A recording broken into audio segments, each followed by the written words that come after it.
Hello मेरे प्यारे बच्चों, क्या हाल चाल। उम्मीद है आप लोग अच्छे होंगे। आज के इस वीडियो लेक्चर में हम बात करेंगे फिजिक्स के जितने भी शॉर्ट क्वेश्चन आते हैं वो, यानी चैप्टर नंबर 1 से लेके 8 तक जितने भी वेरी शॉर्ट क्वेश्चन है, अति लघुत्तरी महत्वपूर्ण प्रश्न है, वो हम देखेंगे। लेकिन इसके पहले फिजिक्स के जितने भी इंपॉर्टेंट क्वेश्चंस के वीडियो आपको मिले हैं वो सभी आपको कहाँ मिलेंगे, तो फिजिक्स का हमने एक प्लेलिस्ट बना रखा है 3 नंबर वाले इंपॉर्टेंट क्वेश्चन फिजिक्स 2025-26 के नाम से प्लेलिस्ट है, जिसमें आपको 3 नंबर के 2 क्वेश्चंस के वीडियो दिए गए हैं। यानी कि 3 नंबर वाले जितने भी क्वेश्चंस थे, पहले चैप्टर नंबर 1 से लेके 8 तक आपको कवर कराया गया एक वीडियो में। फिर चैप्टर नंबर 8 से लेके 14 तक जितने भी 3 नंबर वाले क्वेश्चंस है वो हमने आपको कवर करा दिया है, और ये दोनों वीडियो आपको उसी प्लेलिस्ट में मिल जाएगा। जितने भी आपको टॉप 75 क्वेश्चंस के ऐसे नाम है जो हर साल पूछे जाते हैं, वो वीडियो भी आपको वहीं पे मिल जाएगी। और जितने भी डेरिवेशंस है, अगर आप वो देखना चाहते हैं, कुल 33 यानी कि 33 डेरिवेशन हमने लॉन्ग जो 5 नंबर का डायरेक्ट पूछा जाता है वो कवर करा दिया है। आपको डेरिवेशन का एक अलग प्लेलिस्ट मिल जाएगा। सबसे नीचे प्लेलिस्ट में जो है, सबसे नीचे वाला जो प्लेलिस्ट वही आपका फिजिक्स के डेरिवेशन का प्लेलिस्ट है, वहां से आप जाके देख सकते हैं। केमिस्ट्री का कोई भी इंपॉर्टेंट वीडियो हो या टॉपिक हो या इंपॉर्टेंट क्वेश्चंस की सीरीज या वीडियोस हो, सब एक ही प्लेलिस्ट में आपको मिलेगा। Class 12 chemistry important question by Sakshi Mishra के नाम से प्लेलिस्ट है, वहां पे आप जाके देख सकते हैं। नेम रिएक्शंस जो कि बहुत ज्यादा पूछा जाता है बोर्ड एग्जाम में, आपको पता है, और क्या होता है जब वाले रिएक्शंस बहुत ज्यादा पूछे जाते हैं, ये दोनों ही हमने आपको कवर करा दिया है लॉन्ग वीडियो में भी और शॉर्ट वीडियो में भी आपको दिया है। शॉर्ट वीडियो में जितनी भी शॉर्ट वीडियो थी, चाहे नेम रिएक्शंस के हो, चाहे क्या होता है जब वाले नेम रिएक्शंस के हो, दोनों अलग अलग प्लेलिस्ट बना दी गई है। नेम रिएक्शन देखना है तो नेम रिएक्शन के नाम से प्लेलिस्ट आपको मिल जाएगा, और क्या होता है जब वाले रिएक्शन देखने हैं तो क्या होता है जब रिएक्शन के नाम से आपको प्लेलिस्ट मिल जाएगा। वहां से जाके आप सभी वीडियोस देख सकते हैं। अब ये वीडियो स्टार्ट करने से पहले आपको बता दें, अगर आप चैनल पे नए हैं तो चैनल को सब्सक्राइब कर ले, ताकि ऐसे इंफॉर्मेटिव और इम्पोर्टेंट वीडियो आपके पास आती रहे। ज्यादा से ज्यादा वीडियो को कर देंगे शेयर, ताकि और भी लोग जुड़ जाए। अपने कमेंट्स या डाउट आप यहाँ पे, या हमारा इंस्टाग्राम आईडी भी है मेडिको एस्पिरेंट साक्षी मिश्रा के नाम से, वहां पे पूछ सकते हैं। अब स्टार्ट करते हैं चैप्टर नंबर 1 का पहला क्वेश्चन, जो कि बहुत ज्यादा वेरी शॉर्ट क्वेश्चन में पूछे जाते हैं। वो है कूलाम का नियम, क्योंकि आप जानते हैं इसमें कूलाम का नियम और ये सब नियम बहुत ज्यादा पूछे जाते हैं। वैद्युत क्षेत्र से रिलेटेड या द्विध्रुव आघूर्ण का नियम, ये सब बहुत ज्यादा पूछे जाने वाला क्वेश्चन है। तो सबसे पहला क्वेश्चन आपका क्या है कि वैद्युत बल संबंधी कूलाम का नियम लिखिए। आया कब का भाई ये क्वेश्चन, तो 2020 में, 17 में और 14 का पूछा गया एक इंपॉर्टेंट क्वेश्चन है। सबसे पहले कूलाम का नियम होता क्या है, तो यहाँ पे 2 आवेश होते हैं, एक पे प्लस क्यू चार्ज और दूसरे पे माइनस क्यू चार्ज होता है। ठीक है, अब इन दोनों आवेशों के बीच लगने वाला जो बल या फोर्स होता है, इसी को कूलाम का बल कहते हैं, और यही कूलाम का बल या नियम आपको निकालना है। तो सबसे पहले कूलाम का नियम है क्या इस नियम के अनुसार 2 बिंदु आवेशों के बीच लगने वाला बल उन आवेशों के गुणनफल के अनुक्रमानुपाती होता है तथा उनके बीच की दूरी के वर्ग के व्युत्क्रमानुपाती होता है। अब यहाँ पे आपको शॉर्ट क्वेश्चन है, तो आपको पूरा कूलाम का नियम डेरिवेशन करने की जरूरत नहीं है। आप डायरेक्ट परिभाषा लिखिए और उससे रिलेटेड फॉर्मूला लिख दीजिए, बात खत्म, क्योंकि वेरी शॉर्ट क्वेश्चन है। अभी जब हम शॉर्ट क्वेश्चंस के बाद 2 नंबर वाले क्वेश्चंस बताएंगे या 3 नंबर वाला जो हमने बता रखा है, उसमें हमने ऑलरेडी आपको कूलाम का नियम बहुत ही ज्यादा डिटेल में डेरिवेशन के साथ बताया हुआ है। ठीक है, तो यहाँ पे केवल कूलाम के नियम आपको लिखना है। तो कूलाम ने क्या नियम दिया था या क्या फॉर्मूला दिया था, F = 1/4 pi epsilon not, 4 pi epsilon naught Q1 Q2 upon R square. ये जो नियम है यही कूलाम के बल का फॉर्मूला है। ठीक है, F = 1/4 pi epsilon naught Q1 Q2 अपान R स्क्वायर, ये कूलाम ने दिया था, जो कि हमने बता दिया कि 2 आवेश होंगे, plus Q charge minus Q charge, दोनों आवेशों पर कोई बल लगता है, और वही जो बल निकाला था वही कूलाम का नियम कहलाता है। ठीक है, तो ये स्क्रीनशॉट कर लीजिए, कूलाम का नियम क्या है और उसका फॉर्मूला। नियम एक बार और पढ़ के सुना देते हैं। इस नियम के अनुसार 2 बिंदु आवेशों, एक बिंदु आवेश प्लस क्यू, दूसरा माइनस क्यू।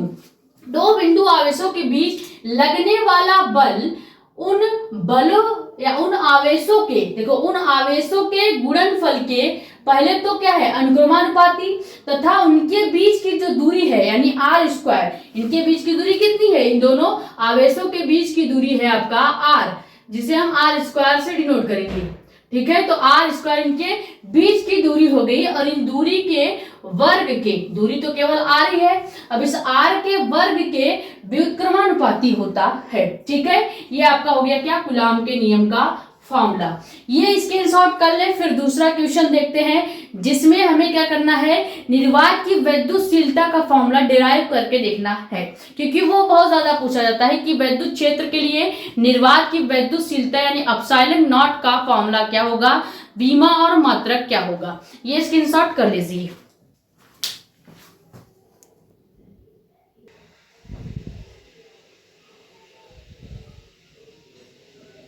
तो सेकेंड क्वेश्चन आपका जो है बहुत ज्यादा पूछा जाता है, क्योंकि हमने बताया इसमें निर्वात की वैद्युतशीलता पूरा डिराइव करके आपको लिखना पड़ता है।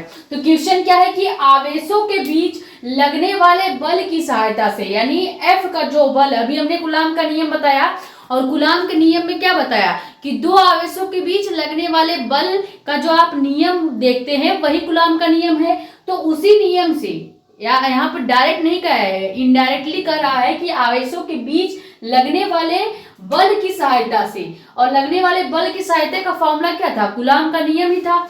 तो कूलाम के नियम की सहायता से वैद्युतशीलता का विमीय सूत्र लिखिए, यानी एप्सिलॉन नॉट। वैद्युतशीलता किसको कहते हैं, एप्सिलॉन नॉट को वैद्युतशीलता ही कहते हैं। ठीक है, तो इस एप्सिलॉन नॉट की आपको क्या लिखना है, सूत्र भी लिखना है और विमीय सूत्र भी लिखना है, यानी कि सूत्र आप लिखिए और विमा भी लिखिए। तो सबसे पहले क्या करा है कि आवेशों के बीच लगने वाले बल की सहायता से, यानी कि कूलाम के नियम से, क्योंकि कूलाम का नियम ही है जो आवेशों के बीच लगने वाले बल की गणना करता है। तो कूलाम के नियम से, अब कूलाम का नियम अभी आपको बताया है कि F equal to 1/4 pi epsilon naught Q1 into Q2 upon R square होता है। यही बताया कि F equal to 1/4 pi epsilon naught Q1 into Q2 upon R square होता है। अब क्या करेंगे, यहाँ पे आवेश को, ये Q1 इंटू Q2 को अलग करेंगे, बाकी जितने भी अचर पद हैं जैसे 4 pi epsilon naught R square, जिनकी विमाएं या मात्रक नहीं लिखे जा सकते उनको एक साइड करेंगे। तो यहाँ पे क्या हो जाएगा, देखिएगा F इक्वल टू, या कह सकते हैं कि 4 pi into epsilon naught into R square into F, ये सब एक साइड हो गया, और केवल जो आपका Q1 इंटू Q2 है ये एक साइड हो जाएगा। क्यों, क्योंकि Q1 इंटू Q2 का आप मात्रक लिख सकते हैं, कूलाम इंटू कूलाम लिख सकते हैं, इधर बल का आप मात्रक लिख सकते हैं, लेकिन 4 पाई एक अचर राशि है, अचर पद का बीमा नहीं होता, तो 4 पाई और एप्सिलॉन नॉट का आप बीमा निकाल ही रहे हैं, और आर स्क्वायर मीटर स्क्वायर हो जाएगा। तो यहाँ पे केवल अचर पद क्या है आपका 4 पाई अचर पद है, तो इसको अगर हम यहाँ से एप्सिलॉन नॉट की बीमा निकालनी है, निर्वात की वैद्युतशीलता निकालनी है, तो यहाँ से निर्वात की वैद्युतशीलता एप्सिलॉन नॉट इक्वल टू क्या हो जाएगा, ये हो जाएगा Q1 इंटू Q2 अपान आपका F इंटू आर स्क्वायर। क्यों, क्योंकि आर स्क्वायर की आप मात्रक या विमा लिख सकते हैं, आर का क्या होगा मीटर स्क्वायर, क्योंकि आर का मात्रक मीटर होता है, आर दूरी है ना, तो दूरी को मीटर से, एफ को न्यूटन से, और क्यू को डायरेक्ट हम कूलाम से लिख सकते हैं। तो इसीलिए ऐसे राशियां जिनके हम मात्रक लिख सकते हैं वो हमने एक साइड कर दिया, जैसे Q1 Q2 का मात्रक आप लिख सकते हैं, एफ का लिख सकते हैं और आर का। लेकिन आप 4 पाई जो कि क्या है अचर पद है, और इस अचर पद का बीमा नहीं लिख सकते, कोई भी गिनती होगी आप उसकी बीमा नहीं लिख पाएंगे, तो इसीलिए हमने उसको हटा दिया और हमें निर्वात की वैद्युतशीलता यही निकालना था, निर्वात की वैद्युतशीलता का फॉर्मूला। वैद्युतशीलता जो कि क्या होती है एप्सिलॉन नॉट, और epsilon naught equal to Q1 into Q2 upon F into R square. ये निर्वात की वैद्युतशीलता का फॉर्मूला हो गया। यही हमें पहले निकालना था, निर्वात की वैद्युतशीलता का फॉर्मूला, जो कि हमने निकाल दिया। अब यहां से हमको क्या निकालना है, वीमीय सूत्र। कैसे निकलेगा, तो यहाँ पे हम लिखते हैं वीमीय सूत्र। बहुत आसान है वीमा सूत्र लिखना। देखिए, आवेश जो क्यों होता है, आवेश का हमेशा मात्रक कूलाम होगा। तो यहाँ पे आवेश का मात्रक कूलाम है, तो अपन क्या करेंगे, कूलाम इंटू कूलाम कर देंगे, क्योंकि दो आवेश है Q1 Q2, तो यहाँ पे दो कूलाम भी हो जाएगा, कूलाम इंटू कूलाम। एक आवेश का कूलाम, दूसरे आवेश का भी कूलाम। और बल को हमने बताया था कि न्यूटन से लिखा जाता है, तो यहाँ पे न्यूटन हो जाएगा। और आर स्क्वायर है यानी मीटर का स्क्वायर। अब इसको हम लिख क्या सकते हैं, कूलाम कूलाम दो है, तो यहाँ पे कूलाम का स्क्वायर हो जाएगा। तो मेन जो आपका वीमा निकल के आएगा एप्सिलॉन नॉट का, वो क्या निकल के आएगा, कूलाम का स्क्वायर, कूलाम का स्क्वायर बटे आपका न्यूटन प्रति मीटर, न्यूटन प्रति मीटर स्क्वायर, न्यूटन प्रति मीटर स्क्वायर। ये आपका हो गया क्या, ये इसका मात्रक हो गया। यहाँ पे एक मिनट, वीमी सूत्र नहीं, यहाँ पे आप मात्रक पहले निकाल रहे हैं, गलती से वीमी सूत्र हमने लिख दिया, ठीक है। तो पहले हमने क्या निकाल रहे हैं, मात्रक। मात्रक हमने निकाल दिया। देखिए यहां से फिर से समझिए, पहले हमने कूलाम का नियम लिखा, क्योंकि हमें निकालना है बल, आवेश के बीच लगने वाले बल, यानी कूलाम के नियम की सहायता से वैद्युतशीलता एप्सिलॉन नॉट का मान निकालना था। तो जब हम कूलाम का नियम लगाएंगे, F = 1/4 epsilon naught Q1 × Q2/r², तो हम क्या करेंगे कि सबको पहले अलग अलग तोड़ के लिख लेंगे, यानी कि हमने F के बटे भी 1 कर दिया। और अब जो हम एलसीएम लेंगे तो सबको अलग अलग लिखेंगे। और 4π अचर पद है, तो इसका कुछ नहीं हो सकता, इसको हम हटा देंगे, बचेगा क्या, एप्सिलॉन नॉट r² F। तो हम सबको अगर अरेंज करके लिखना चाहें तो Q1 × Q2 को ऊपर लिखेंगे, एप्सिलॉन नॉट × r² और F, ये सब हम एक जगह लिख देंगे। एप्सिलॉन नॉट हमको निकालना ही है, जो कि क्या है, निर्वात की वैद्युतशीलता है, ये हमको निकालना ही है। अब अगर हम आवेश यानी कि Q1 Q2 का मात्रक लिखेंगे तो क्या लिखेंगे, कूलाम इंटू कूलाम, और कूलाम कूलाम का स्क्वायर कर देंगे, कूलाम स्क्वायर हो गया। नीचे आपका न्यूटन इंटू मीटर होगा, क्योंकि बल न्यूटन से और आर दूरी जो है मीटर से लिखा जाता है। तो मात्रक तो हमने निकाल लिया। ये आपका मात्रक क्या निकल के आया है, कूलाम स्क्वायर बटे न्यूटन मीटर स्क्वायर। अब एक चीज और आपसे पूछा गया है कि वीमा भी ज्ञात कीजिए। तो यहां से अगर हम वीमा निकालेंगे तो इसका वीमा आप डायरेक्ट याद रखेंगे, जो कि क्या होता है, m-1 L-3 और T4A2, ठीक है, ये इसकी वीमा होती है। अगर आप निकालना चाहे तो हम बता देते हैं, कूलाम का मात्रक होता है 80, ठीक है, न्यूटन का MLT-2, और मीटर का भी आपका क्या हो जाएगा, लंबाई यानी L से होगा, तो L², दोनों निकालेंगे तो 2L, और इसमें 80 में आपको मिला के देखेंगे तो लगभग यहाँ से न्यूटन का और मीटर का मिला के 3L हो जाएगा। यानी कि डायरेक्ट आप इसको याद रखिएगा, न्यूटन या कूलाम का जो होता है निर्वात की वैद्युतशीलता का जो वीमा होगा वो होगा m-1 L-3 T4 और AT का स्क्वायर यानी A2, ठीक है। ये स्क्रीनशॉट कर लीजिए, फिर हम आगे का क्वेश्चन देखते हैं।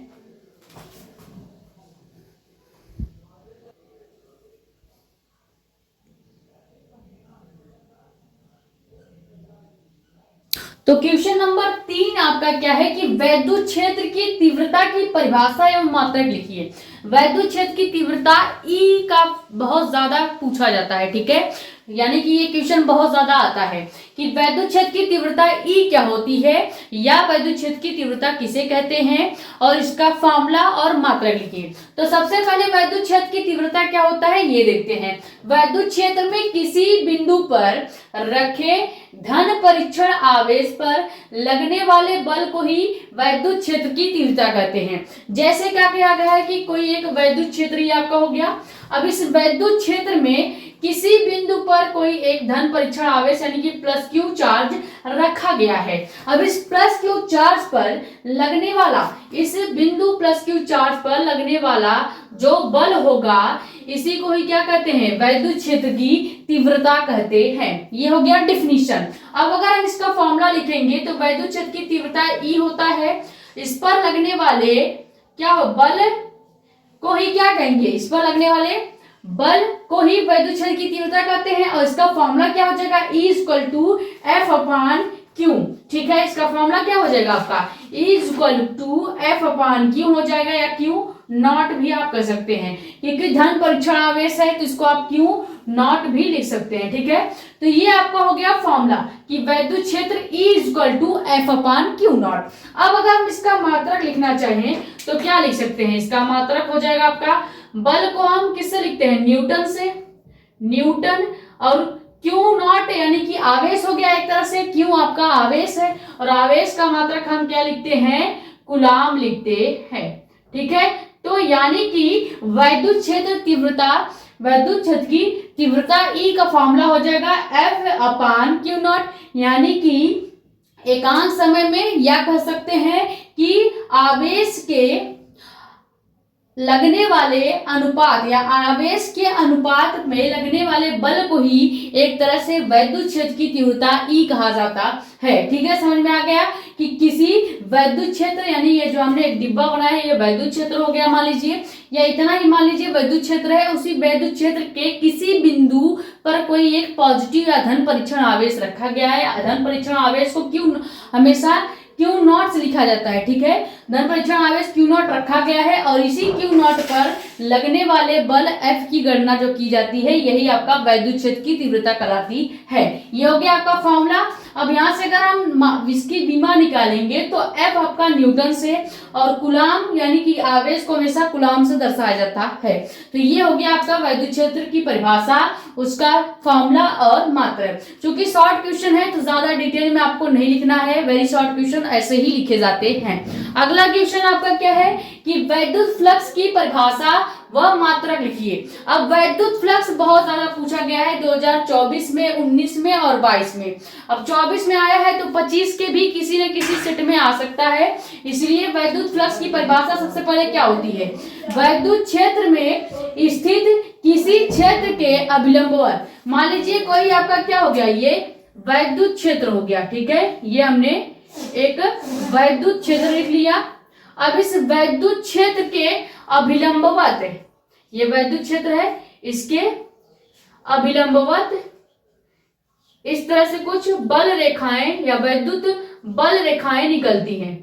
ठीक है, ये आपका क्या हो गया, वैद्युत क्षेत्र हो गया, इससे कोई बल रेखाएं निकल रही हैं। तो वैद्युत फ्लक्स क्या होता है कि वैद्युत क्षेत्र में स्थित किसी क्षेत्र A से या किसी क्षेत्रफल से अभिलंबवत गुजरने वाली जो वैद्युत बल रेखाओं की ये संख्या है, यानी कि 4 या 5 कितनी बल रेखाएं गुजर रही हैं, उन बल रेखाओं की संख्या को ही वैद्युत फ्लक्स कहते हैं। समझ में आ गया कि किसी वैद्युत क्षेत्र के अभिलंबवत निकलने वाली बल रेखाओं की संख्या को ही वैद्युत फ्लक्स कहते हैं। और इसे कैसे प्रदर्शित करते हैं तो हम लिख देते हैं, इसे फाई ई से दर्शाया जाता है, दर्शाया या दर्शाते हैं। ठीक है, अब अगर हम इसका फॉर्मूला लिखना चाहें तो क्या लिख सकते हैं इसका फॉर्मूला, क्योंकि फाई ई से डिनोट किया जाता है तो इसका फॉर्मूला भी फाई ई ही होगा। Phi E is equal to E into A, क्योंकि हमने क्या कहा कि एकांक क्षेत्रफल से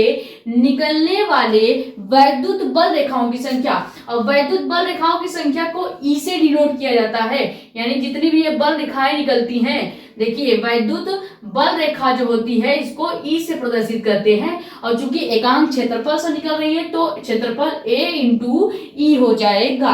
ये आपका हो गया वैद्युत फ्लक्स का फॉर्मूला। ठीक है, अब इसी फ्लक्स के फॉर्मूले से ये तो आपका फॉर्मूला हो गया कि phi E equal to E into A. यहाँ पे जो दूसरा वाला E है, केवल E है, ये वैद्युत बल रेखाओं को डिनोट कर रहा है, ए आपका क्षेत्रफल है। ठीक है, अगर हम इसकी विमा लिखना चाहें तो क्या लिख सकते हैं, अब E जो है वैद्युत बल रेखाएं हैं, या हम इसे वैद्युत क्षेत्र कर सकते हैं। वैद्युत क्षेत्र को हम किससे लिखते हैं, वोल्ट से, ठीक है। और ए आपका क्षेत्रफल है, क्षेत्रफल को मीटर लिखा जाता है, तो यानी कि वोल्ट मीटर इसका क्या हो जाएगा, इसका विमा हो जाएगा। समझ में आया।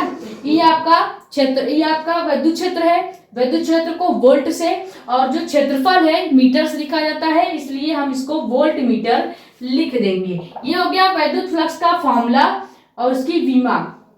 और इतना ही हमसे पूछा गया, क्योंकि वेरी शॉर्ट क्वेश्चन है तो ज्यादा डिटेल में आपको नहीं लिखना है, केवल परिभाषा लिख दीजिएगा, फॉर्मूला और उसकी विमा अगर पूछा है तो आप विमा भी लिख सकते हैं। ये दोनों क्वेश्चन स्क्रीनशॉट कर लीजिए।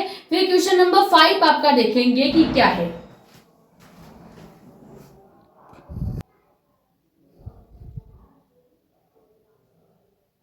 तो क्वेश्चन नंबर 5 आपका क्या है, गॉस की प्रमेय लिखिए। अब गॉस का प्रमेय आपका एकदम शॉर्ट क्वेश्चन में भी आता है, जैसे कि वेरी शॉर्ट क्वेश्चन में भी आएगा। उसके बाद जो लघुत्तरी प्रश्न आते हैं 3 नंबर वाले क्वेश्चन, उसमें भी आता है। और अगर 5 नंबर में आएगा तो आपको डायग्राम के साथ इसका डेरिवेशन भी करना पड़ेगा, परिभाषा भी लिखनी पड़ेगी, मात्रक और विमा भी लिखना पड़ेगा। तो समझ लीजिए बहुत ज्यादा इंपॉर्टेंट क्वेश्चन है, क्योंकि वेरी शॉर्ट में भी आता है और उसके बाद शॉर्ट में भी, और जो आपका लॉन्ग क्वेश्चन आता है उसमें भी गॉस का प्रमेय बहुत पूछा जाता है। तो ये 2025 का आया हुआ क्वेश्चन है, 24 में भी आया था, 23 में भी, 20 में, 17 में, 16 में। तो सोच लीजिएगा, अगर आप गॉस का प्रमेय छोड़ेंगे तो आप पछताएंगे। सबसे पहले गॉस का प्रमेय होता क्या है, परिभाषा से ही हम फॉर्मूला लिखेंगे आपके सामने। देखिए गॉस के प्रमेय के अनुसार किसी बंद पृष्ठ से, मान लीजिए ये कोई आपका क्या हो गया, बंद पृष्ठ हो गया। अब इस बंद पृष्ठ से कुल वैद्युत फ्लक्स या गुजरने वाला कुल वैद्युत फ्लक्स, अब इस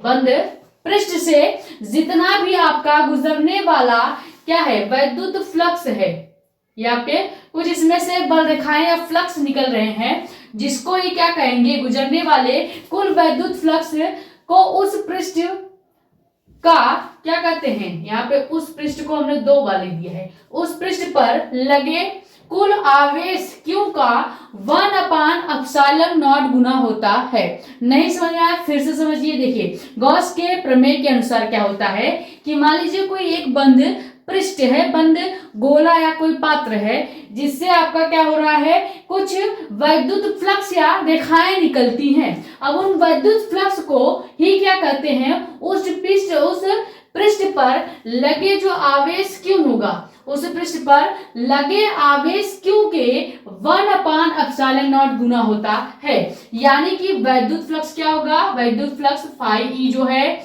ये आपका क्या होगा, ये आपका आवेश Q के किसके गुना होगा, आवेश Q के 1/ε0 गुना होगा। तो 1/ε0 गुना होता है। और इसी को हम क्या लिख सकते हैं, इसी को हम अगर चाहें तो Q का गुना 1 से करेंगे तो φE = Q/ε0 हो जाएगा। और यही आपका वैद्युत फ्लक्स का फॉर्मूला होता है।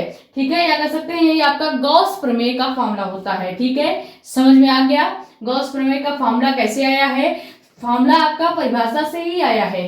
परिभाषा में कहा गया है जो गुजरने वाला कुल वैद्युत फ्लक्स φE है, ये आवेश के किसके आवेश पर, उस पृष्ठ पर लगने वाले आवेश Q के 1/ε0 गुना होता है। और अगर हम इसको अरेंज करके लिखें तो φE = Q/ε0 हो जाएगा। ठीक है, तो ये आपका फॉर्मूला हमने लिख दिया। तो चूंकि गॉस प्रमेय का फॉर्मूला लिखिए या गॉस प्रमेय लिखिए पूछा गया है, तो हम डायरेक्ट परिभाषा लिखेंगे और फॉर्मूला लिख देंगे, बात खत्म। अगर मात्रक और विमा भी पूछता तो हम वो भी लिखते। अब अगला क्वेश्चन आपका क्या है कि रेखीय पृष्ठ आवेश घनत्व क्या है।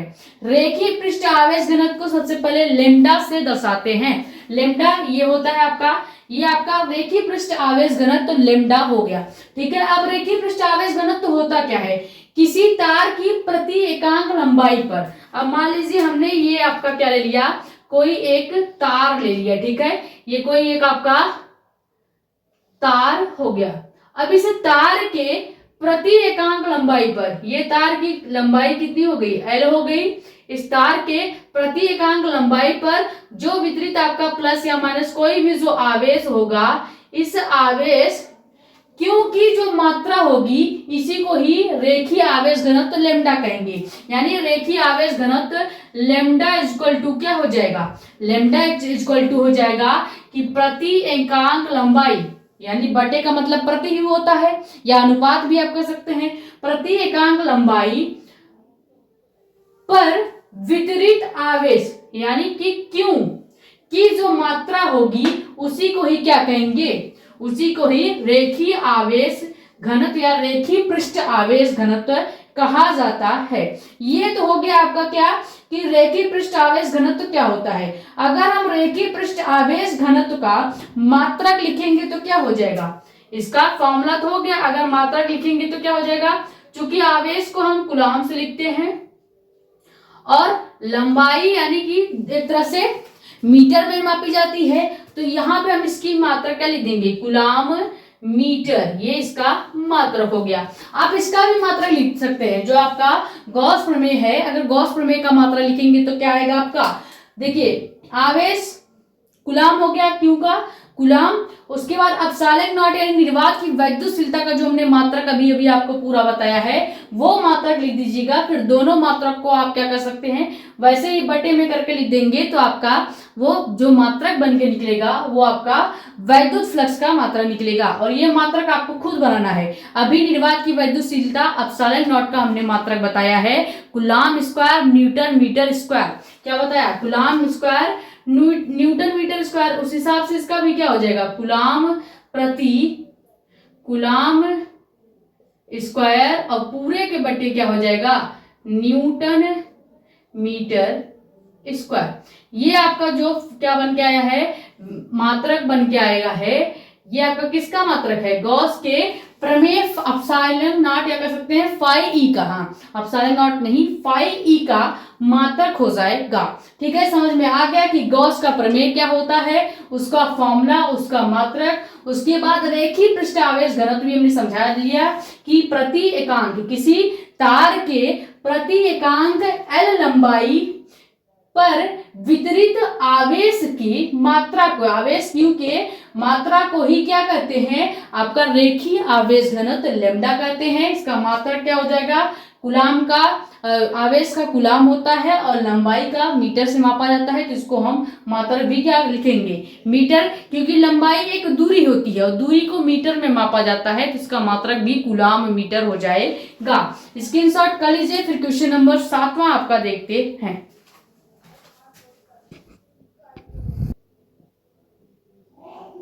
क्वेश्चन नंबर 7 आपका क्या है, जो बहुत ज्यादा important NCERT based numerical type question है।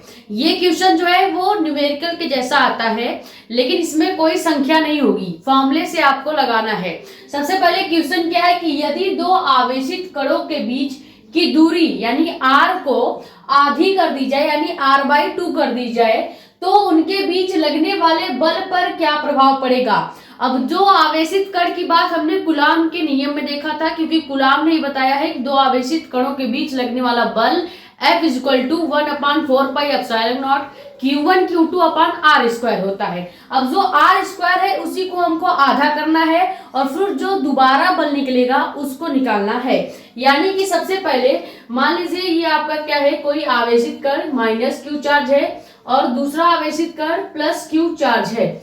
इन दोनों के बीच की दूरी जो पहले बल निकाले है होता है, इनके बीच की दूरी r है। अब इसी दूरी को अगर आधा कर दिया जाए, यानी r को हम r/2 कर दें, r को क्या कर दें, r/2 कर दें, यानी कि दूरी को आधी कर दी जाए, तब इस पे लगने वाला बल F क्या है उसी को हमको ज्ञात करना है। अब दो आवेशित कणों के बीच की दूरी को आधी करना है, यानी r को r/2 करना है, तो पहले कूलाम के नियम से हम क्या करेंगे, बल का जो फॉर्मूला है वो लिखेंगे कूलाम के नियम से। अब कूलाम का नियम क्या होता है, F = 1/4πε0 Q1 Q2/r² होता है। अब क्वेश्चन में करा है कि इसी r² को आपको आधी करनी है, यानी दो आवेशित कणों के बीच लगने वाली दूरी को आधी कर दी जाए, तब क्या होगा, आप दूसरा बल को या दूसरे बल को कैलकुलेट कीजिए। तो r को हम क्या कर रहे हैं, यहाँ r के जगह हम r/2 कर देंगे, यानी r जो दूरी है उसको आधा करेंगे।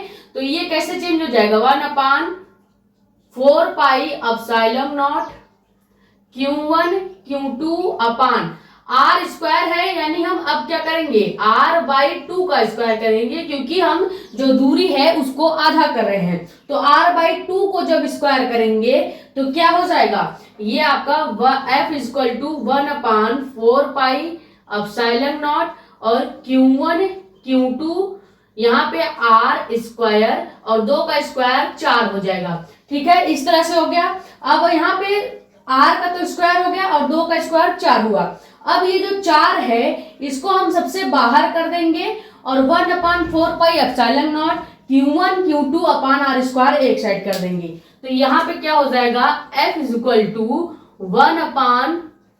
1/4πε0 से पहले ये जो 4 है इसको हम f के बाद लिखेंगे, यानी 4 बाहर कर लेंगे, 1/4πε0 Q1 Q2 अपान r स्क्वायर बच गया। अब सबसे पहले से हमने कूलॉम का नियम लिखा था, तो 1/4πε0 Q1 Q2 अपान r स्क्वायर है, यानी ये जो आपको ब्रैकेट के अंदर दिख रहा है ये F है, कूलॉम का बल का फॉर्मूला है, यानी इसके जगह हम F लिख सकते हैं।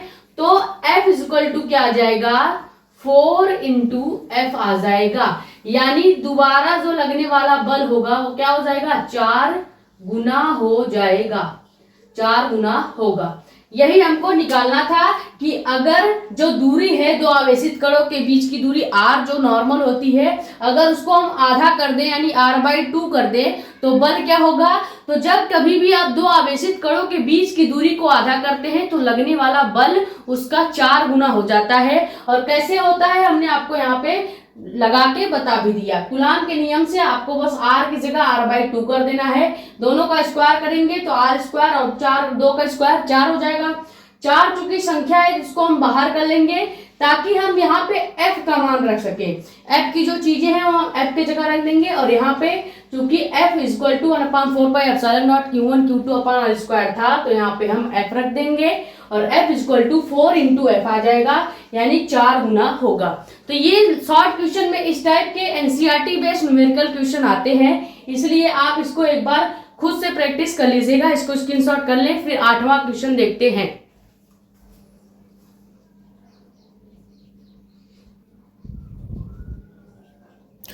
क्वेश्चन नंबर 8 आपका क्या है कि विभव प्रवणता किसे कहते हैं, और ये क्वेश्चन 2020 और 17 का पूछा गया क्वेश्चन है। सबसे पहले विभव प्रवणता क्या होता है, बिंदु आवेश के कारण वैद्युत क्षेत्र की दिशा में दूरी परिवर्तन के साथ विभव में परिवर्तन की दर को ही विभव प्रवणता कहते हैं। यानी विभव प्रवणता की सूत्र क्या हो जाएगा, विभव प्रवणता का फॉर्मूला यहां से क्या बनेगा,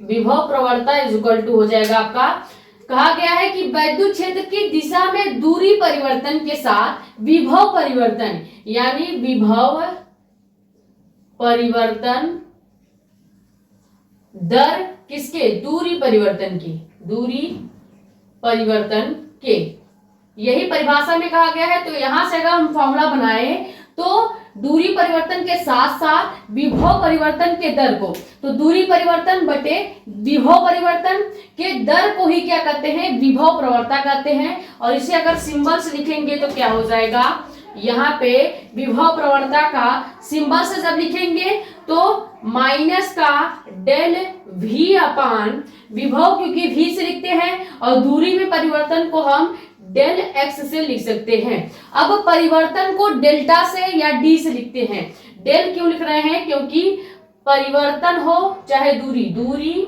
व परिवर्तन को डेल्टा या d स्मॉल d से दर्शाते हैं। ठीक है, एक लाइन ये आपने जानकारी के लिए लिख लीजिएगा कि दूरी व कर सकते हैं, दूरी को या जो परिवर्तन होता है, या अगर सूक्ष्म वस्तु का माप आप ले रहे हैं, बहुत सूक्ष्म दूरी मापते हैं या बहुत सूक्ष्म आकार मापते हैं तो उसको डेल्टा से या स्मॉल d से दर्शाया जाता है।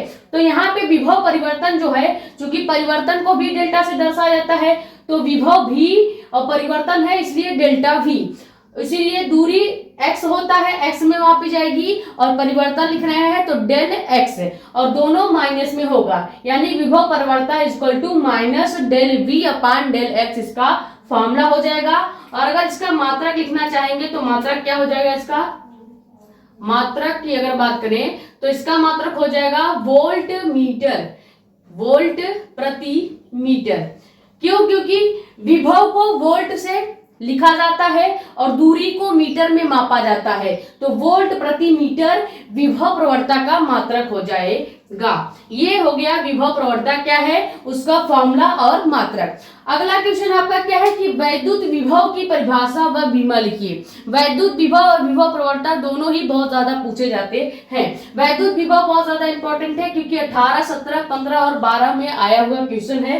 वैद्युत विभव क्या होता है, एकांक धन परीक्षण आवेश जिसे हम क्यू नॉट से लिखते हैं को अनंत से वैद्युत क्षेत्र के भीतर किसी बिंदु पर तक लाने में किया गया कार्य ही क्या होता है, वैद्युत विभव कहलाता है। अब जैसे ये कोई इन्फिनाइट आपका क्या हो गया, अनंत से, मान लीजिए कहीं बहुत दूर से हम कोई एक आवेश या प्लस क्यू या माइनस क्यू चार्ज को इस वैद्युत क्षेत्र के अंदर किसी बिंदु पर लाते हैं और इस बिंदु तक लाने में हमने जो क्या किया है, कार्य किया है, यानी जितना भी वर्क हम लगाएंगे, कार्य करेंगे, वो आपका क्या कहलाएगा, वही वैद्युत विभव कहलाएगा। समझ में आया? यानी अनंत से किसी भी बिंदु या किसी भी वैद्युत क्षेत्र में किसी बिंदु पर किसी आवेश को प्लस क्यू चार्ज या माइनस क्यू चार्ज किसी आवेश को लाने में किया गया जो कार्य W होगा, यही आपका वैद्युत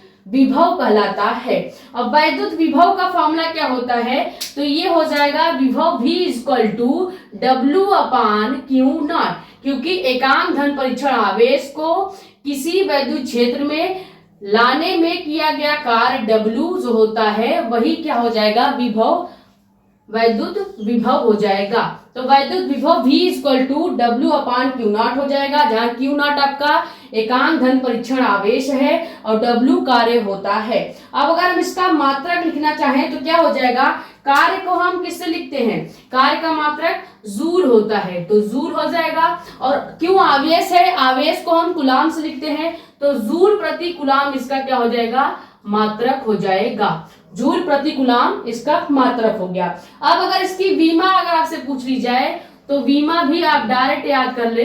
वीमा इसका होता है ml2 t-3 और a-1, ठीक है, यानी ml2 t-3 a इनवर्स इसका वीमा होता है और वीमा आप डायरेक्ट याद करेंगे, ठीक है। वहां वीमा निकाल के आपको नहीं लिखना होगा, डायरेक्ट आप परिभाषा लिखेंगे, उसका फॉर्मूला और वीमा, और इसका मात्रक जो होता है जूल प्रति कूलाम वो भी आप लिख दीजिएगा। ये स्क्रीनशॉट कर लीजिए। फिर क्वेश्चन नंबर 10 देखते हैं।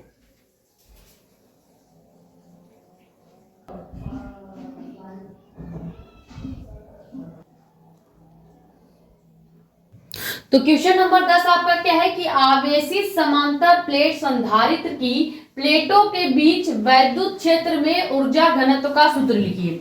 अब हमसे केवल ऊर्जा घनत्व का सूत्र ही पूछा है, इसलिए हम ऊर्जा घनत्व का फॉर्मूला ही लिखेंगे। यहाँ पे परिभाषा वगैरह नहीं लिखना है क्योंकि वेरी शॉर्ट क्वेश्चन है।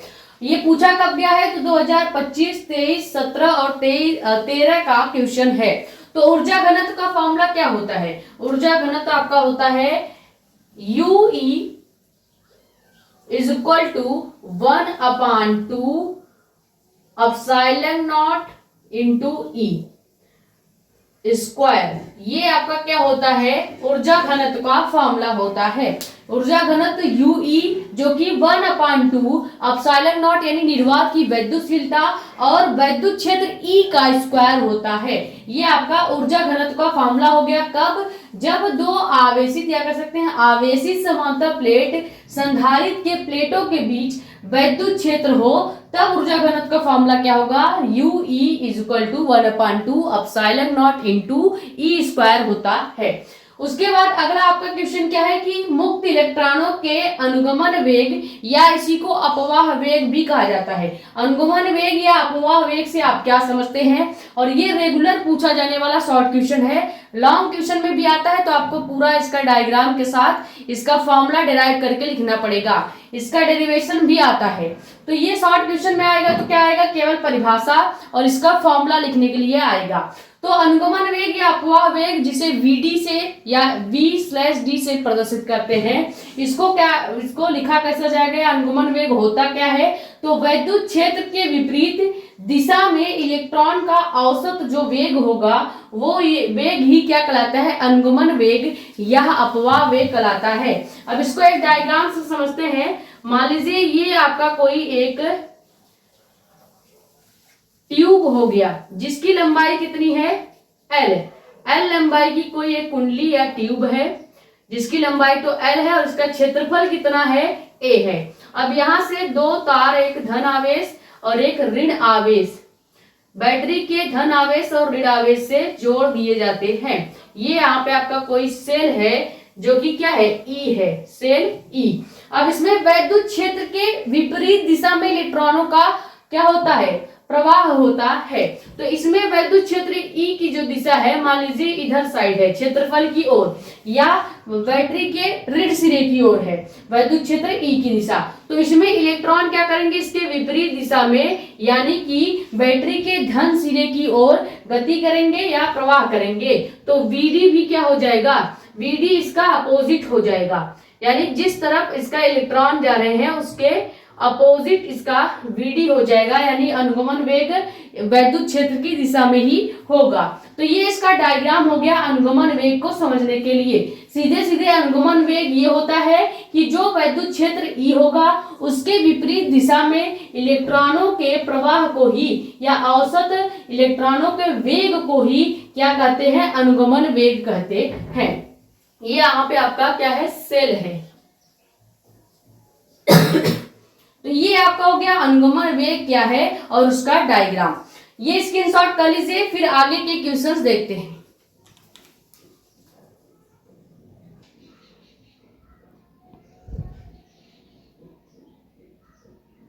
क्वेश्चन नंबर 12 आपका क्या है कि किसी चालक के सिरों के बीच विभवांतर V तथा मुक्त इलेक्ट्रॉनों के अनुगमन वेग के बीच संबंध लिखिए। यानी आपको अनुगमन वेग और मुक्त इलेक्ट्रॉनों E के बीच संबंध लिखना है, केवल फॉर्मूला यानी सूत्र यहाँ पे लिखना है। और जितने भी संबंध से रिलेटेड फॉर्मूला यहाँ पे करवाएंगे ये बहुत ज्यादा इंपॉर्टेंट है क्योंकि हर बार पूछा जाता है। तो सबसे पहले 2024 में, 17 में, 16 में और 13 का आया हुआ क्वेश्चन है। विभवांतर V और इलेक्ट्रॉन E के साथ हमें अनुगमन वेग Vd में संबंध लिखना है। तो अनुगमन वेग Vd क्या हो जाएगा, is equal to E into V यानी इलेक्ट्रॉन और विभवांतर बटे आप क्या हो जाएगा, क्या E into V upon M into L, और सबसे बाहर टाउ यानी कि श्रांति काल से गुणा किया जाएगा। ये जो फॉर्मूला है ये आपके विभवांतर V और इलेक्ट्रॉन E के अनुगमन वेग में संबंध है। इलेक्ट्रॉन E और V के साथ अनुगमन वेग में संबंध का यही फॉर्मूला होता है। अब इसमें कौन से लेटर किसको डिनोट करते हैं ये बताते हैं। जैसे आपका Vd जो है ये अनुगमन वेग को दर्शाता है, अनुगमन वेग को दर्शाता है। E आपका इलेक्ट्रॉन को दर्शाता है और V आपका क्या होगा, विभवांतर, और M जो है द्रव्यमान को, और L जो है लंबाई को, और टाउ जो सबसे लास्ट में है ये श्रांति काल को दर्शाता है। अब श्रांति काल क्या है, दो आवेशित कणों के बीच की जो दूरी होती है या दूरी को तय करने में जो लगा समय होगा वो समय ही क्या होगा, श्रांति काल टाउ कहलाता है। दो आवेशित कणों के बीच इलेक्ट्रॉन को जो दूरी तय करनी पड़ती है और उसमें जो समय लगता है वो समय ही श्रांति काल टाउ कहलाता है। तो ये आपको फॉर्मूला याद रखना पड़ेगा डायरेक्ट कि विभवांतर और इलेक्ट्रॉनों के अनुगमन वेग में संबंध क्या होते हैं। तो Vd is equal to E into V upon M into L, और इंटू में टाउ। ठीक है, टाउ हमने बता दिया शांति काल होता है, जो कि दो इलेक्ट्रॉनों के दूरी को तय करने में लगा समय होगा। उसके बाद 13वां आपका क्वेश्चन क्या है कि वैद्युत धारा तथा अनुगमन वेग वीडी में संबंध लिखिए। पहले हमने क्या लिखा, अनुगमन वेग और विभवांतर तथा इलेक्ट्रॉनों में संबंध लिखा। अब उसी अनुगमन वेग का एक संबंध आपको और बताना है, वैद्युत धारा के साथ अनुगमन वेग यानी वीडी का क्या संबंध होता है। तो वैद्युत धारा तथा अनुगमन वेग के बीच संबंध क्या होगा, Vd इक्वल टू हो जाएगा आपका, या लिख सकते हैं क्या, I equal to NE into A into Vd। और ये आपका क्या होता है, ये जो संबंध होगा ये वैद्युत धारा I और अनुगमन वेग Vd के बीच संबंध होता है, जिसमें I आपका क्या है, धारा है या वैद्युत धारा, N आपका क्या है, N आपका इलेक्ट्रॉनों की संख्या होती है, इलेक्ट्रॉनों की संख्या होगी, A आपका क्षेत्रफल होगा, और Vd हमने बता ही दिया है कि अनुगमन वेग को कहते हैं, अनुगमन वेग या अपवाह वेग को Vd कहा जाता है। तो अनुगमन वेग और वैद्युत धारा और इलेक्ट्रॉन के बीच का संबंध ये रहा, Vd equal to E into V upon N into L और इंटू में टाउ। और अगर आपसे पूछ लिया जाए कि अनुगमन वेग का संबंध धारा से रिलेटेड क्या होगा, धारा से संबंधित अनुगमन वेग का संबंध क्या होगा, तो I equal to N into E into A into Vd हो जाएगा, जहां I धारा हो जाएगा, E इलेक्ट्रॉनों की E इलेक्ट्रॉन होगा और N इलेक्ट्रॉनों की संख्या, A आपका क्षेत्रफल है और Vd अनुगमन वेग है। ये दोनों ही क्वेश्चन बहुत ज्यादा इंपॉर्टेंट है, क्योंकि संबंध से रिलेटेड फॉर्मूला डायरेक्ट पूछा जाता है। ये स्क्रीनशॉट कर लीजिए, फिर आगे एक और हमको अनुगमन वेग का ही संबंध देखना है।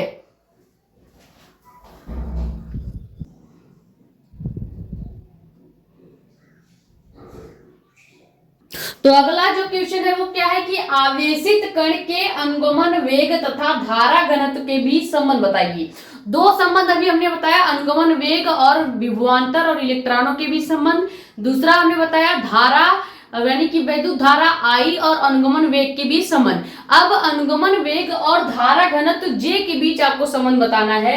तो सबसे पहले अनुगमन वेग तथा धारा घनत्व के बीच संबंध क्या होगा, धारा घनत्व का एक फॉर्मूला होता है, धारा घनत्व का एक फॉर्मूला होता है जो कि क्या होता है, J equal to I upon A, J equal to I upon A होता है। और I और धारा घनत्व में अभी हमने आपको संबंध बताया कि I इक्वल टू क्या हो जाता है, I इक्वल टू अभी हमने संबंध बताया धारा घनत्व और वैद्युत धारा I और अनुगमन वेग के बीच संबंध। तो वही I का मान आपको यहाँ पे रखना पड़ेगा, और I इक्वल टू क्या होता है, N into E into A into Vd होता है। तो यही I का मान आप इस धारा घनत्व के फॉर्मूले में रख देंगे, तो जो आपका निकल के आएगा वही धारा घनत्व और अनुगमन वेग के बीच संबंध होगा।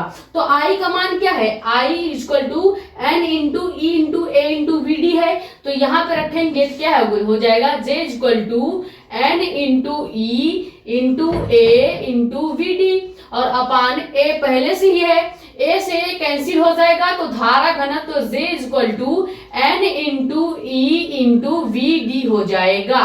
और यही आपका धारा घनत्व J और अनुगमन वेग Vd के बीच संबंध होता है। ये किसके बीच का संबंध हो गया, अनुगमन वेग तथा धारा घनत्व के बीच संबंध क्या हो जाएगा, J equal to N into E into Vd।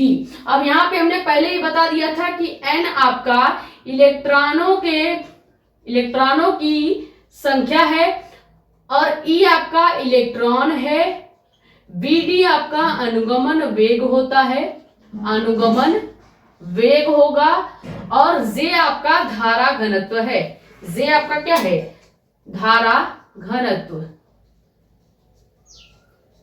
तो ये जो तीनों हमने अनुगमन वेग से रिलेटेड तीन संबंध का फॉर्मूला बताया है, ये तीनों बहुत ज्यादा न्यूमेरिकल्स में भी आते हैं। ये तीनों फॉर्मूले से आप तीन तरह के न्यूमेरिकल लगा पाएंगे। तो ये तीनों फॉर्मूला बहुत ज्यादा इंपॉर्टेंट है, इसको स्क्रीनशॉट कर ले। फिर क्वेश्चन नंबर 15वां देखते हैं।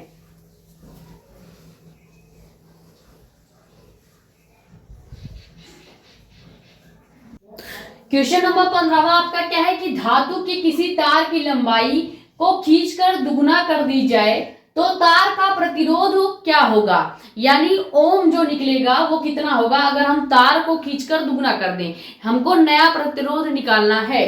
पहले कोई तार की एक लंबाई होगी, उसका एक और प्रतिरोध होगा। अब उसी प्रतिरोध को या उसको लंबाई जो तार की है उसको दुगुना कर दिया जाए, तब जो नया प्रतिरोध होगा वो क्या होगा। तो यदि किसी तार की लंबाई को खींचकर दुगुना कर दी जाए तो नया प्रतिरोध क्या होगा। तो नया प्रतिरोध के लिए एक फॉर्मूला होता है।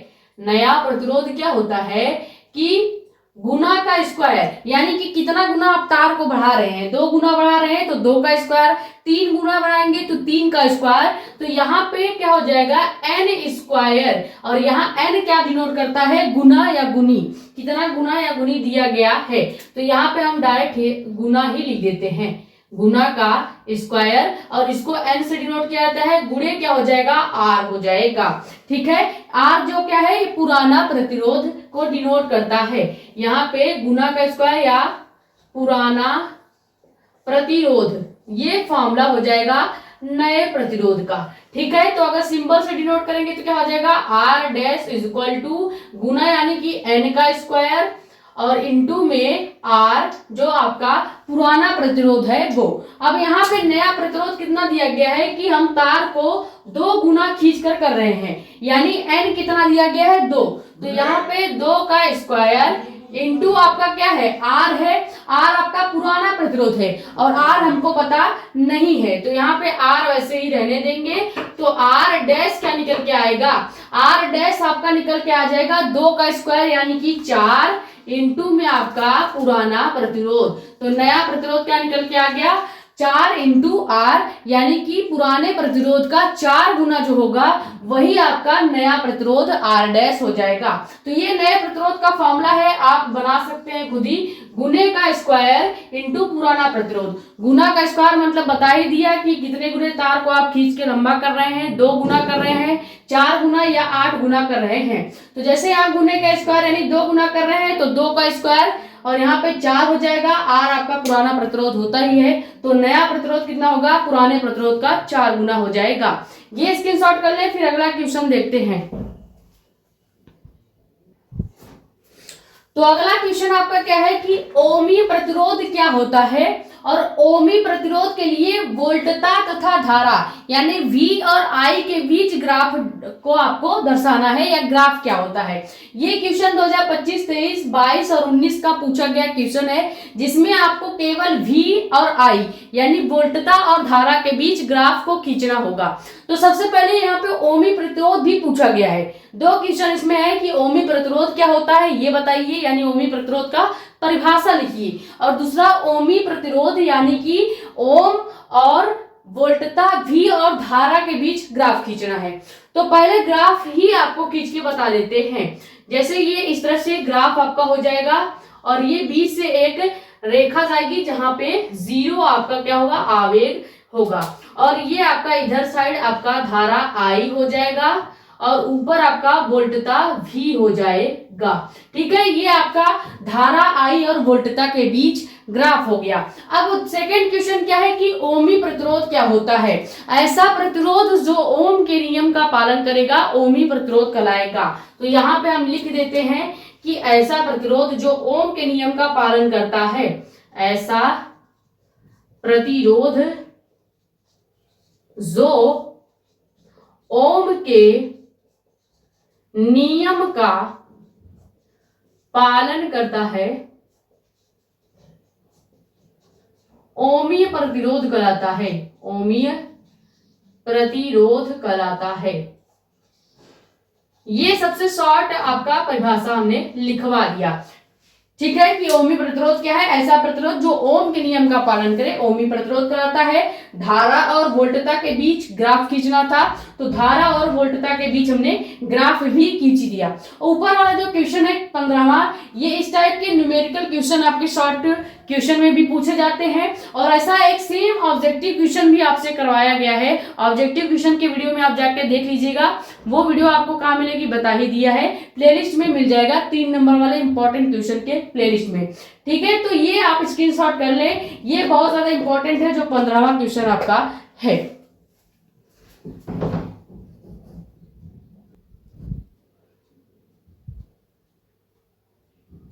तो अगला क्वेश्चन आपका क्या है कि किरचॉफ का धारा नियम क्या होता है।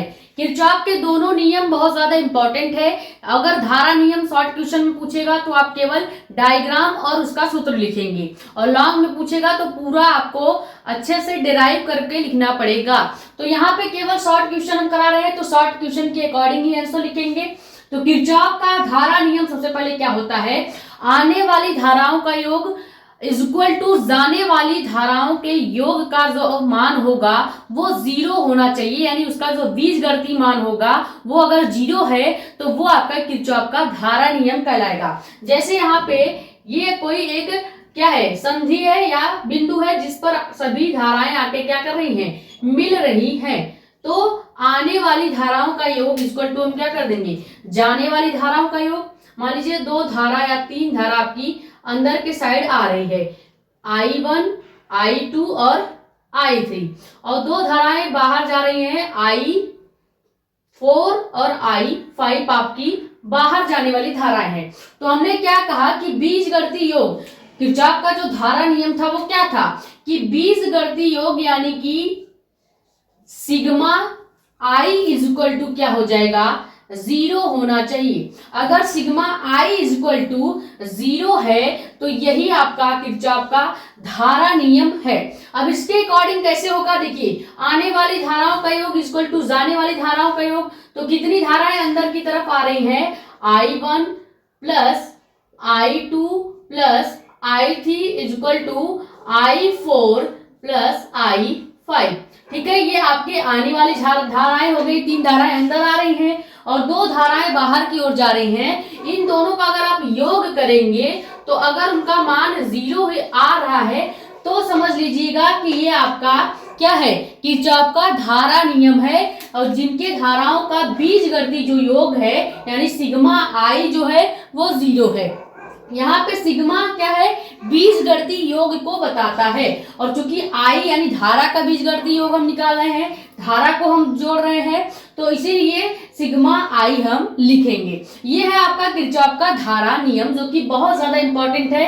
2025, 23 और 19 में और कई सालों में पूछा गया ये क्वेश्चन है।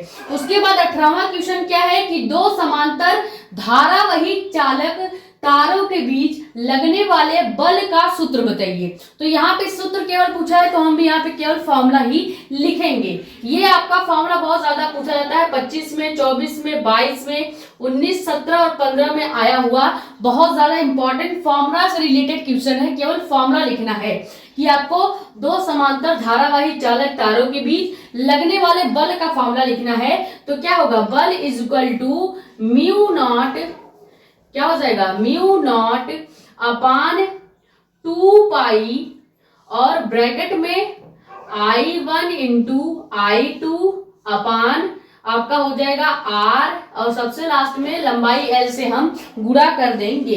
ये आपका क्या होता है, बल का फॉर्मूला होता है। कब, जब 2 समांतर धारावाही चालक के बीच हम लगने वाला बल कैलकुलेट करेंगे तो यही फॉर्मूला निकलेगा, म्यू नॉट अपान 2 पाई I1 इंटू I2 अपान R इंटू L। अब इसी फॉर्मूले को आप चाहें ऐसे भी लिख सकते हैं, इस L को हम इस F के नीचे कर दें तो क्या हो जाएगा, F upon L is equal to mu naught upon 2 pi और ब्रैकेट में I1 इंटू I2 अपान R हो जाएगा। मतलब सेम वही फॉर्मूला है, बस इस L को हम F के नीचे कर देंगे। तो चाहे आप ये फॉर्मूला लिखिए चाहे आप ये सेकंड वाला फॉर्मूला लिखिए, दोनों सेम ही है, दोनों बल के ही फॉर्मूले हैं। ये स्क्रीनशॉट कर लीजिए, फिर आगे के क्वेश्चंस देखते हैं। उधर रेड वाला नहीं दिख रहा था इसलिए हमने उसको ब्लू से लिख दिया, आप स्क्रीनशॉट कर ले।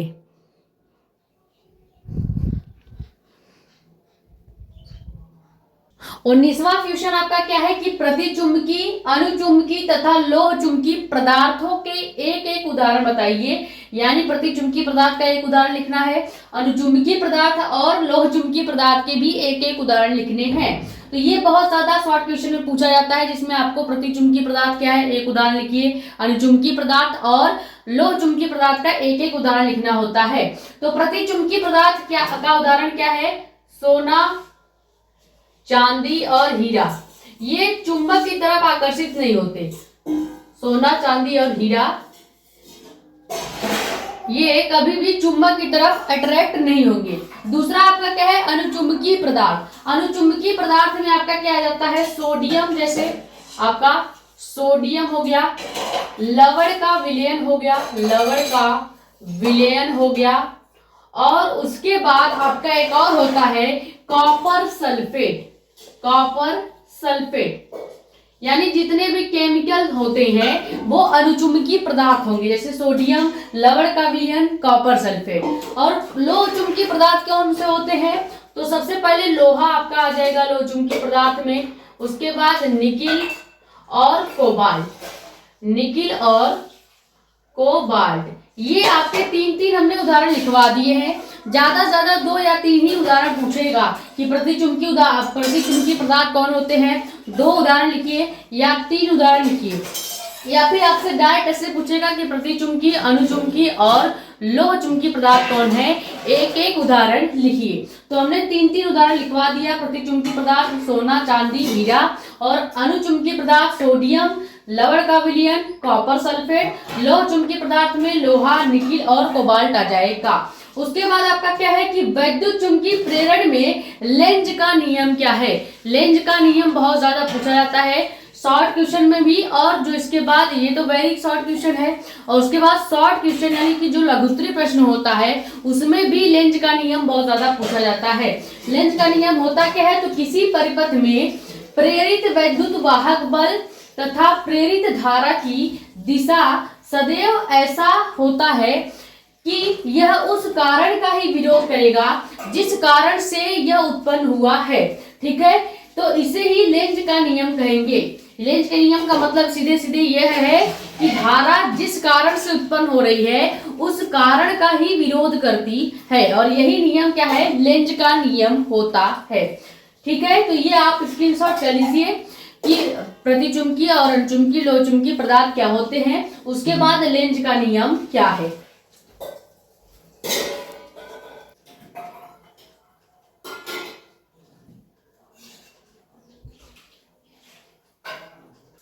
तो अगला क्वेश्चन आपका क्या है कि स्वप्रेरण गुणांक क्या होता है, और ये क्वेश्चन बहुत ज्यादा पूछा जाता है क्योंकि इससे रिलेटेड एक क्वेश्चन और आता है, अन्योन प्रेरण गुणांक क्या है। तो स्वप्रेरण गुणांक और अन्योन प्रेरण गुणांक दोनों ही इंपॉर्टेंट है। यहाँ पे केवल स्वप्रेरण गुणांक हम आपको करा रहे हैं। स्वप्रेरण गुणांक जो है 2025, 23, 22 और 17 में पूछा गया इंपॉर्टेंट क्वेश्चन है, क्योंकि केवल परिभाषा पूछा गया है स्वप्रेरण गुणांक का, तो हम इसका परिभाषा और फॉर्मूला लिखेंगे। सबसे पहले स्वप्रेरण गुणांक होता क्या है? किसी कुंडली का स्वप्रेरण गुणांक उस कुंडली में प्रेरित वैद्युत वाहक बल के संख्यात्मक मान के बराबर होता है, जो कि उस कुंडली में धारा परिवर्तन की दर के एकांक होने पर उत्पन्न होता है। यानी कि स्वप्रेरण गुणांक L इक्वल टू क्या हो जाएगा? माइनस में E अपान डेल आई अपान में क्या हो जाएगा? Del I upon del T हो जाएगा, डेल टी हो जाएगा। तो सीधे सीधे यही है कि प्रेरित वैद्युत वाहक बल E जो है वो किसके संख्यात्मक मान के बराबर होता है? वो आपके धारा परिवर्तन और समय का जो एकांक मान होगा उसी के अनुपात के बराबर होगा, और ये हमेशा माइनस में होता है। ये आपके स्वप्रेरण गुणांक का फॉर्मूला हो गया। L यहाँ पे क्या है? स्वप्रेरण गुणांक है। E आपका वैद्युत वाहक बल है, और डेल I अपान टी क्या है? तो धारा में परिवर्तन का जो एकांक मान होगा, एकांक जो समय होगा वही क्या हो जाएगा? धारा में परिवर्तन का एकांक मान है आपका del I upon del T. अब इसी को आप चाहें तो del I upon del T की जगह हमने बताया था डेल या डी से डिनोट किया जाता है, तो यानी आप डेल I की जगह डेल I और टी की जगह डी आई और डी टी भी लिख सकते हैं।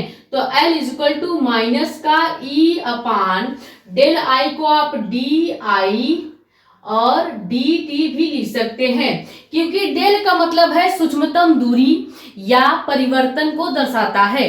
तो सूक्ष्मतम मान लीजिए धारा क्या है, डेल आई, वैसे ही डी आई भी वही चीज है। डी का प्रयोग या स्मॉल डी का प्रयोग भी हमने बताया था आपको एक क्वेश्चन में अभी, कि परिवर्तन के लिए या डेल की जगह पे आप लिख सकते हैं। तो यहाँ पे डेल की जगह हमने D I upon D T भी लिख दिया है।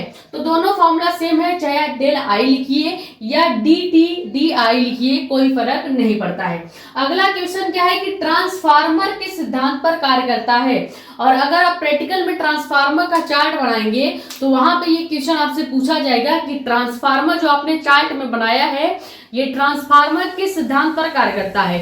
तो ट्रांसफार्मर हमेशा अन्योन्य प्रेरण के सिद्धांत पर कार्य करता है। वैसे हमने स्वप्रेरण गुणांक क्या है पढ़ा दिया है, अन्योन्य प्रेरण का क्वेश्चन रह जाता है तो वो आपके किसी और वीडियो में करा दिया जाएगा। तो यहाँ पे ट्रांसफार्मर किस पर कार्य करेगा, अन्योन्य प्रेरण के सिद्धांत पर कार्य करता है। इसमें दो क्वेश्चन पूछे गए हैं कि ट्रांसफार्मर किस सिद्धांत पर कार्य करता है, और दूसरा क्वेश्चन है कि ट्रांसफार्मर का परिणमन अनुपात लिखिए। परिणमन अनुपात क्या होता है, अब यहां से ये निकालते हैं। परिणमन अनुपात, परिणमन अनुपात को स्मॉल आर से डिनोट किया जाता है और ये capital N S upon NP होता है, जहां पे एनएस क्या है, सेकेंडरी कुंडली में इलेक्ट्रॉनों की संख्या, यानी द्वितीय कुंडली में इलेक्ट्रॉनों की संख्या बटे प्राथमिक कुंडली में इलेक्ट्रॉनों की संख्या को ही एनएस और एनपी से डिनोट किया जाता है। यहां पे आप लिख सकते हैं कि द्वितीयक कुंडली में इलेक्ट्रॉनों की संख्या बटे प्राथमिक कुंडली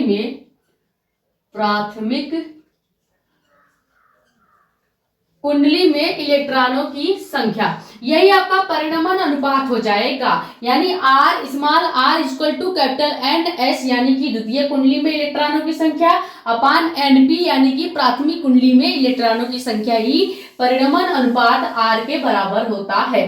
तो ये बहुत ज्यादा पूछा जाएगा ट्रांसफार्मर से रिलेटेड क्वेश्चन, और उसका परिणमन अनुपात क्या होता है। ये स्क्रीनशॉट कर ले, फिर आपके 4 क्वेश्चन और रह जाते हैं, उसके बाद ये वीडियो खत्म हो जाएगी।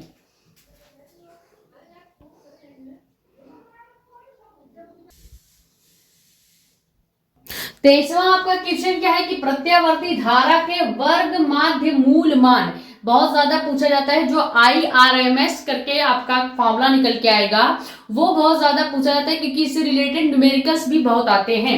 वर्ग माध्य मूल जो मान होता है ये बहुत ज्यादा निकाला जाता है।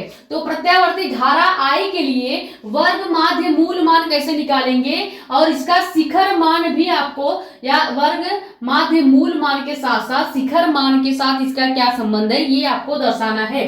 तो प्रत्यावर्ती धारा का पूछा गया है, इसी तरह से प्रत्यावर्ती वोल्टता का भी पूछा जाता है। तो केवल धारा का पहले पूछा गया है वो निकालेंगे। IRMS, MS या RMS क्यों लिखा जाता है, क्योंकि हम वर्ग माध्य मूल मान और शिखर मान के बीच संबंध निकाल रहे हैं, इसीलिए RMS लिखा जाता है। और प्रत्यावर्ती धारा का निकाल रहे हैं तो IRMS हो जाएगा, और ये किसके बराबर होगा, ये I0 अपान √2 के बराबर होता है। और यही आपका फॉर्मूला हो जाएगा हमेशा प्रत्यावर्ती धारा के लिए, वर्ग माध्य मूल मान और शिखर मान में संबंध यही होता है। अब यहाँ पे IRMS क्या है, IRMS क्या है, I0 क्या है, और √2 का तो कोई मान ही नहीं है। तो यहाँ पे I0 जो है ये धारा का शिखर मान है, शिखर मान है, और IRMS क्या है, तो धारा का वर्ग माध्य मूल मान, वर्ग माध्य मूल मान है। और इसी के बीच हमें संबंध बताना था, यानी वर्ग माध्य मूल मान IRMS और धारा का शिखर मान I नॉट के बीच संबंध क्या हो जाएगा, तो ये होगा IRMS equal to I naught upon √2। अब क्वेश्चन तो प्रत्यावर्ती धारा से रिलेटेड पूछा गया है। अब अगर यहाँ पे प्रत्यावर्ती वोल्टता का वर्ग माध्य मूल मान और शिखर मान के बीच संबंध पूछेगा तो सेम आप यही लिखेंगे, क्या, VRMS is equal to V naught upon √2, क्योंकि आप ये प्रत्यावर्ती वोल्टता के लिए संबंध लिख रहे हैं, प्रत्यावर्ती वोल्टता के लिए संबंध लिख रहे हैं, वो भी किसके रिलेटेड, तो वर्ग माध्य मूल मान और शिखर मान से रिलेटेड। और यहाँ पे VRMS जो हो जाएगा ये वोल्टता का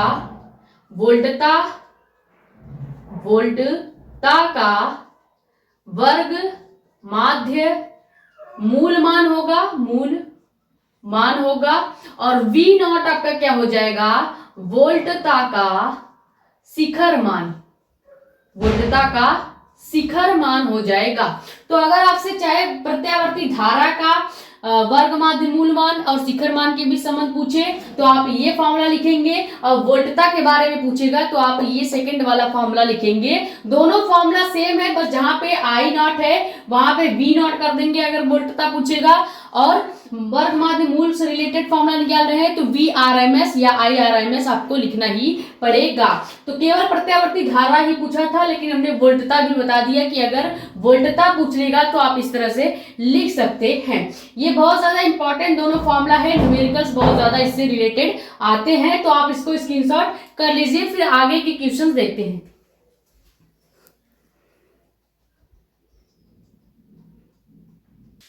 तो अगला क्वेश्चन आपका क्या है कि LCR परिपथ तथा LR परिपथ की प्रतिबाधा के लिए सूत्र लिखिए। प्रतिबाधा जो कि Z से लिखे जाते हैं, तो अगर हम LR परिपथ के लिए प्रतिबाधा Z का फॉर्मूला निकालेंगे तो क्या हो जाएगा, √R² प्लस L²। ठीक है, ये प्रतिबाधा का सूत्र होगा तब जब LR परिपथ होगा, और अगर LCR परिपथ होगा तो सेम फॉर्मूला बस थोड़ा सा चेंज करेंगे। कहां पे, Z प्रतिबाधा इज इक्वल टू क्या हो जाएगा, R² plus XL minus XC का स्क्वायर, जहां पे XL जो है ये किसके बराबर हो जाएगा, ओमेगा L के बराबर होगा, और XC 1 अपान ओमेगा C के बराबर हो जाता है।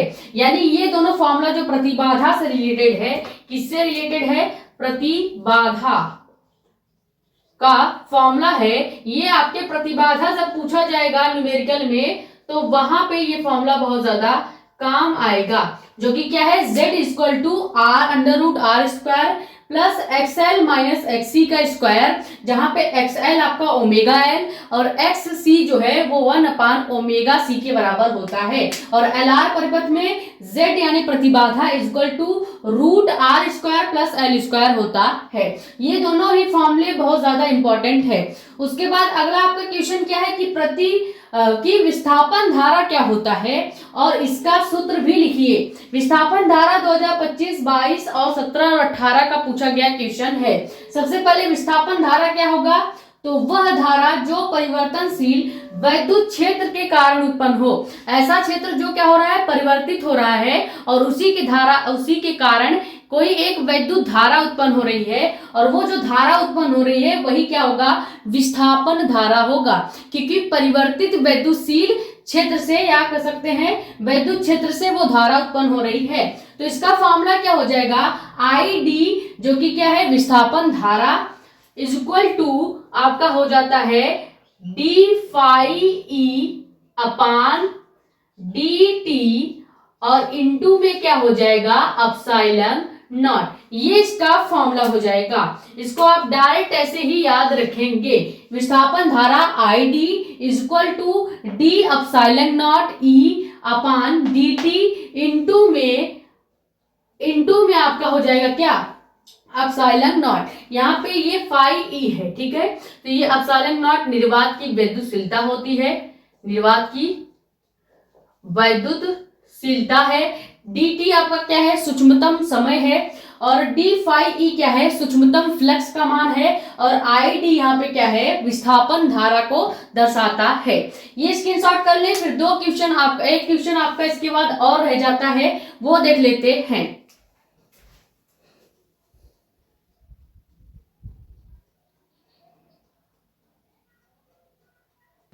तो आखिरी क्वेश्चन आपका क्या है कि एक्स किरणों के प्रमुख उपयोग लिखिए। तो दो उपयोग है, पहला वैज्ञानिक अनुसंधान में यानी कि रिसर्च में, और सेकंड आपका चिकित्सा में। चिकित्सा में कैसे, जो आप एक्सरे वगैरह देखते हैं ये एक्स किरणों की मदद से ही होता है। एक्सरे जैसे ही आपके हाथों में एक्स किरणें पड़ती हैं तो वहां पे आपके हाथों का एक्सरे वहां पे खींचा जाता है, तो एक्स किरणों का प्रयोग वहां पे किया जाएगा चिकित्सा में। तो ये आपके टोटल फिजिक्स पार्ट 1 के जितने भी इंपॉर्टेंट क्वेश्चन थे वेरी शॉर्ट वाले, वो हमने करा दिए हैं एक ही वीडियो में। ये आपका वीडियो पार्ट 1 था जिसमें हमने चैप्टर नंबर 1 से लेके 8 तक कुल 26 इंपॉर्टेंट ऐसे क्वेश्चन देखे जो हर साल आते हैं या इस बार आने के चांसेस हैं। ठीक है, तो ये क्वेश्चंस आपके लिए हेल्पफुल रही होंगी।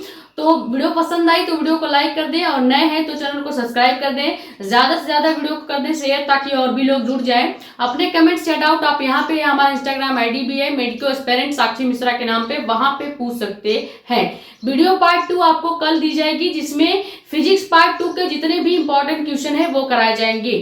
फिजिक्स पार्ट 1 के इंपॉर्टेंट क्वेश्चन आपको इस वीडियो में टोटल जितने भी इंपॉर्टेंट क्वेश्चन थे सब कवर करा दिए गए हैं। तो मिलते हैं आपको कल फिजिक्स पार्ट 2 के साथ, या कह सकते हैं सेकंड वीडियो पार्ट के साथ। Thank you so much. इसके स्क्रीनशॉट कर लें, और नए हैं तो चैनल को सब्सक्राइब कर लें।